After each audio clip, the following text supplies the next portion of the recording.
बोलो जयकारा बोल मेरे श्री गुरु महाराज की जय। श्री सद्गुरुदेव भगवान की जय। गुरुमुखो,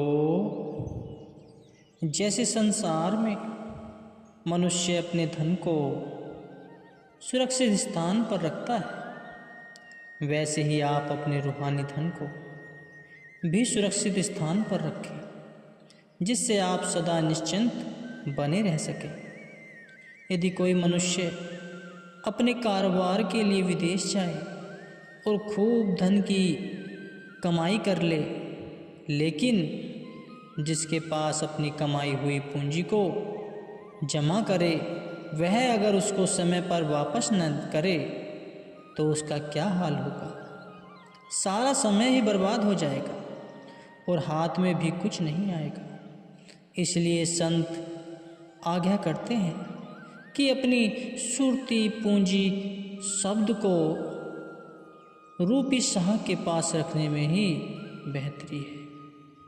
शब्द के सिवा सुरती को वापस कोई भी उसके देश में नहीं ले जा सकता। संसार में रहो अवश्य, लेकिन सांसारिक पदार्थों को अपना समझ उनमें सुरती अटकाने से धोखा ही मिलेगा, क्योंकि सुरती माया के सामानों में फंसकर यदि कैद हो गई तो उसे निम्न योनियों में भटकना पड़ेगा गुरुमुखो। और सुरती का अटकाव जहाँ जहाँ होगा उसी अनुरूप ही उसे पुनर्जन्म की प्राप्ति होगी। गुरुवाणी में भी इस बात का अनुमोदन किया गया है कि अंत समय सुरती जहाँ अटकेगी उसे वैसे ही योनि में बार बार भटकना पड़ेगा। कि अंत समय जो धन दौलत का ध्यान करते हुए शरीर छोड़ता है, उसे बार बार सर्प की योनि में जन्म लेना पड़ता है। अंत समय जो अपने बच्चों का ख्याल रखता है और इन्हीं विचारों में ही मर जाता है, उसे बार बार सूअर की योनि में जन्म लेना पड़ता है। जो मनुष्य वाणी पढ़ते हुए या सत्संग श्रवण करते हुए अपनी सुरती को एकाग्र नहीं करते, उन्हें कोई भी लाभ प्राप्त नहीं होता।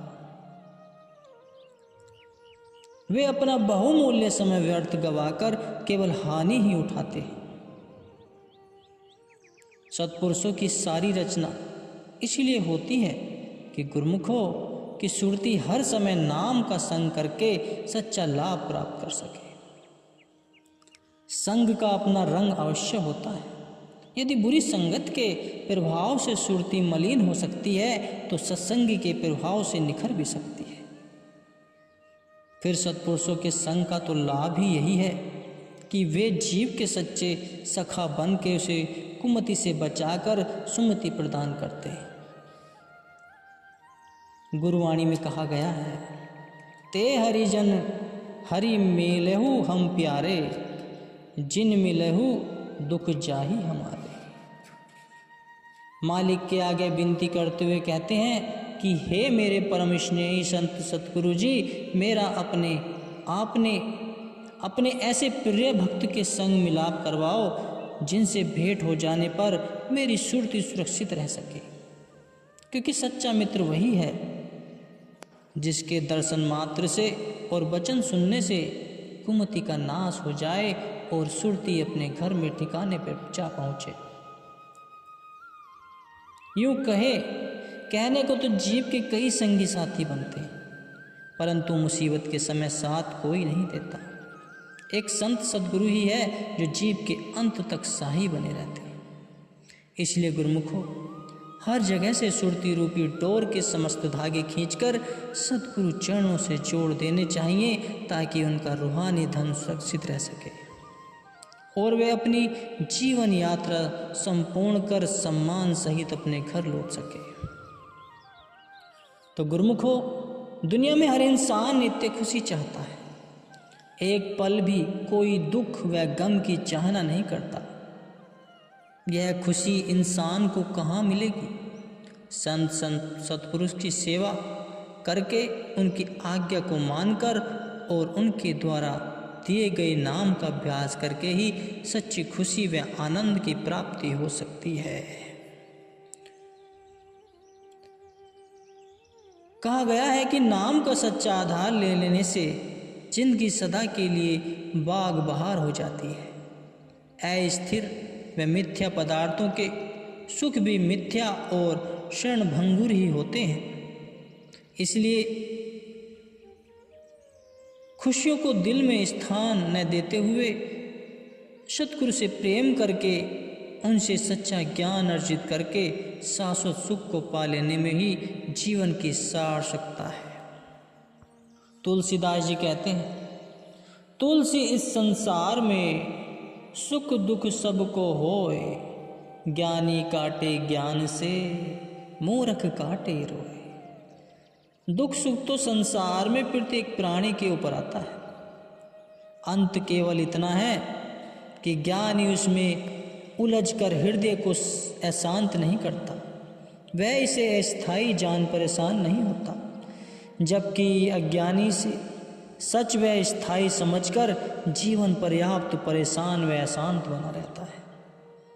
सुख मिल तो जाए तो खुशी में फूला नहीं समाता, सुख मिल जाए तो वह खुशी में फूला नहीं समाता, और दुख की घड़ी में उसकी बेकरारी का कोई अंत नहीं होता। संत श्री रविदास जी कहते हैं कि यह नादान अज्ञानी जीव मिट्टी के पुतले की तरह नाचता कूदता है। जब मायावी सुख मिलते हैं तो घमंड और अहंकार करता है और खुशी में फूला नहीं समाता। जब माया चली जाती है तो जार जार रोने लग जाता है। इसलिए संतों ने ऐसी अस्थायी व मिथ्या खुशी मिल जाने पर अत्यधिक प्रसन्न होने और अहंकार न करने की हिदायत फरमाई है। जिस मृग तृष्णा के जल जैसी माया को तुमने सत्य समझ रखा है, वह तो केवल एक छलावा है और नाश हो जाने वाली है। अगर इस भ्रम को अंदर से निकाल दोगे तो सुखी रहोगे। स्वप्न रूपी संसार में अगर तुम राजा बन जाओ तो भी उस मिथ्या भ्रम को अस्थिर जानकर अहंकार मत करो। हर असत्य वस्तु से निर्लेप होकर रहो, क्योंकि केवल सत्य का मार्ग ही सुखदायी है और सच्ची शाश्वत खुशियाँ प्रदान करने वाला है। जीव यहाँ परमात्मा द्वारा प्रदान की गई श्वासों की पूंजी को खर्च करने के लिए आया है। अवधि समाप्त होने के पश्चात प्रत्येक प्राणी को यहाँ से जाना है। यह उनका वास्तविक ठिकाना नहीं है। इसलिए बुद्धिमान वही है जो समय रहते हुए समय का पूरा लाभ उठाकर अपनी आगे की यात्रा का सामान तैयार कर ले, ताकि परलोक की यात्रा आनंद पूर्वक तय हो सके।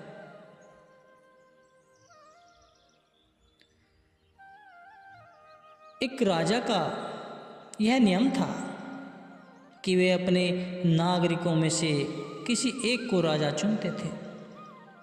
उस राजा को 5 वर्ष तक राज्य करने का अधिकार दिया जाता था। 5 वर्ष की अवधि समाप्त हो जाने के पश्चात उसे नाव में बिठाकर दरिया पार एक बियाबान जंगल में छोड़ दिया जाता था, जहाँ प्राय वह जंगली जानवरों का शिकार बन मृत्यु को प्राप्त हो जाता था। लेकिन राजमत मृत्यु को भुलाकर प्रत्येक राजा को गद्दी पर बैठते ही उसे ऐशो आराम में डाल देता। क्रम चलता रहा। एक बार एक सद्गुरु के सेवक की राजा बनने की बारी आ गई, तो सद्गुरु की कृपा से उसे यह ज्ञान था कि यह पद बहुत थोड़े समय के लिए मिला है और अवधि समाप्त हो जाने पर उसे जंगल में भेज दिया जाएगा।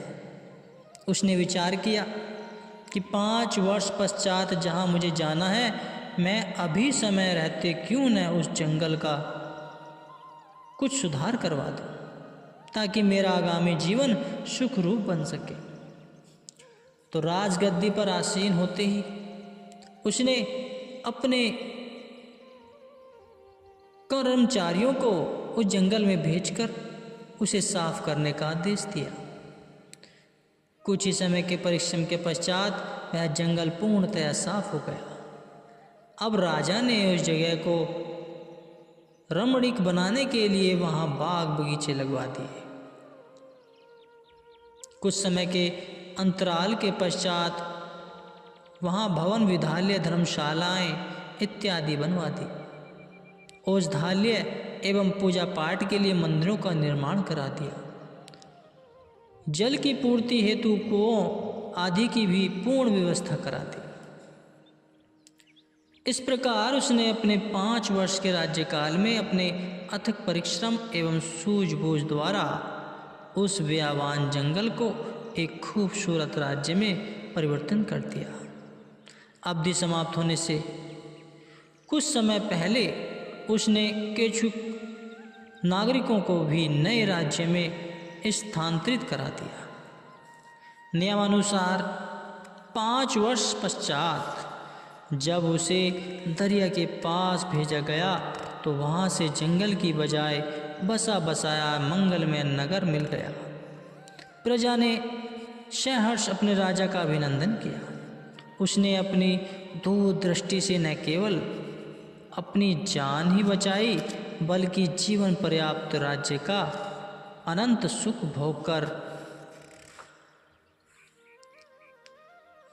कर गया।